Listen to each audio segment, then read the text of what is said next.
The hate-filled murderer who massacred our brothers and sisters in Charleston has a sick and twisted view of the flag. In no way does he reflect the people in our state who respect and in many ways revere it. Those South Carolinians view the flag as a symbol of respect, integrity, and duty.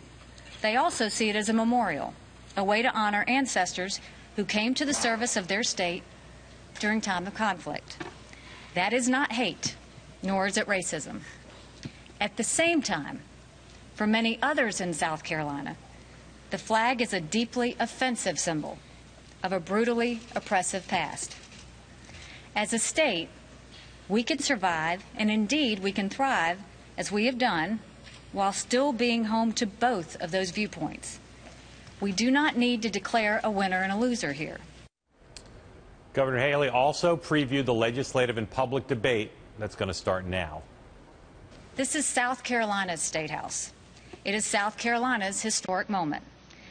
And this will be South Carolina's decision. To those outside of our state, the flag may be nothing more than a symbol of the worst of America's past. That is not what it is to many South Carolinians. The State House belongs to all of us. Their voices will be heard, and their role in this debate will be respected. Al, how hard is it, do you think, politically, not morally or ethically, but politically, is it for Nikki Haley to do this? Well, it shouldn't be hard now. I think the pendulum has swung. Mark, I was born in the South. My mother was a Southerner. I went to school in the South. And I admire what Nikki Haley did today, but she could not be more wrong. This is not a symbol of respect and integrity. It's a symbol of hate. This flag was put up in the South Carolina Capitol not in the 1870s, but in 1962 to say segregation now, segregation forever. It's a symbol of breaking away from the country and in order to protect the despicable practice of slavery.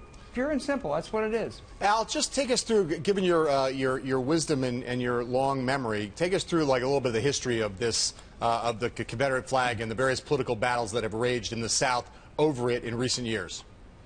Yeah, it's really interesting, John. David Beasley, a very conservative Republican governor in 1996, said we're going to take it down from the top of the state capitol and move it to a war memorial ground.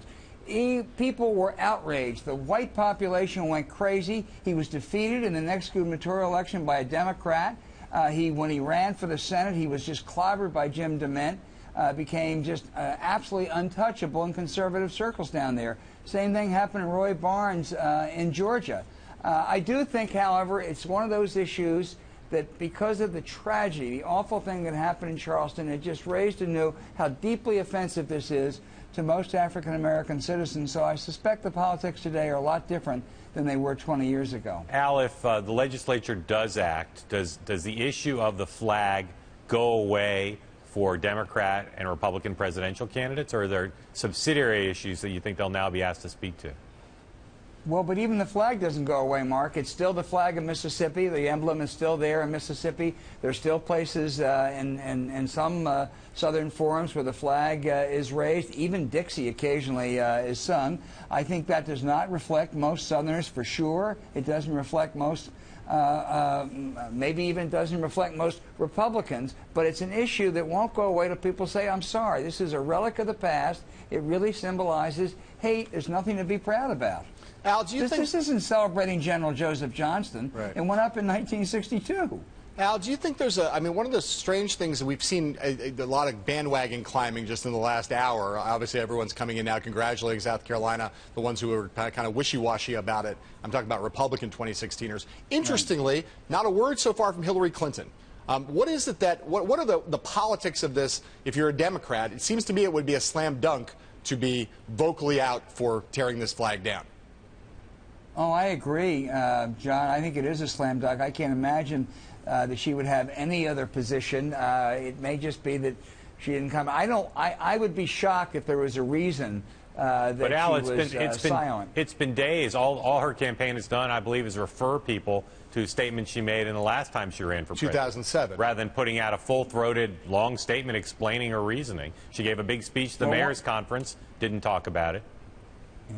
Well, one of her problems in 07 and 08, as you all know, was how slow she was. So maybe we're seeing a reprise of that, because she should have been much tougher much sooner. Al, do you think that, again, just as a practical matter, do you think now that in terms of Republicans, again, do you think that because of the way this looked up on stage, Tim Scott, Reince Priebus, everybody out there, a show of unity, right? Does this, like, as Mark asked the question before, but does this solve the problem for Mike Huckabee, for instance, who in Arkansas, there is a Confederate flag there too? Are there any candidates for whom this is going to continue to be an acute problem? I think Huckabee surely will be one. I don't know where Rand Paul's come down on this. I don't know that it'll be a problem for him.